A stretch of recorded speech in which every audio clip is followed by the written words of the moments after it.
ದೀಪಾವಳಿ ದೀಪಾವಳಿ ಆಮೇಲೆ ತುಂಬಾ ಹೆಮ್ಮೆಯಿಂದ ಹೇಳ್ತೀನಿ, ಜೀವನದಲ್ಲಿ ಕಡೆದ ಗುಳಿ ಒಂದೇ ನೆನಪು.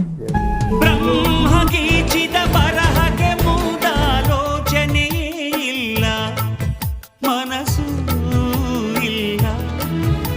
ಬಟ್ ಒಂದೇನಂದ್ರೆ ನಾವು ನಿಮ್ಮಂತೆ ಮನುಷ್ಯ ಅಲ್ವಾ, ಎಲ್ಲರಿಗೂ ಏನಾದ್ರೂ ಒಂದು ನೋವು ಇದ್ದೇ ಇರುತ್ತೆ. ಹೂಗಳಂತೆ ನಾನು ನಿಮಗಾಗಿ ಬಾಳಲೇನು, ನಮ್ ಕೆಲಸ ಏನಿದೆ ಮೇಣದಂತೆ ಅದ್ ಹೆಂಗ್ ಸಾಧ್ಯ, ಅದ್ ಹೆಂಗ್ ಬರುತ್ತೆ? ನಗುತ್ತಾ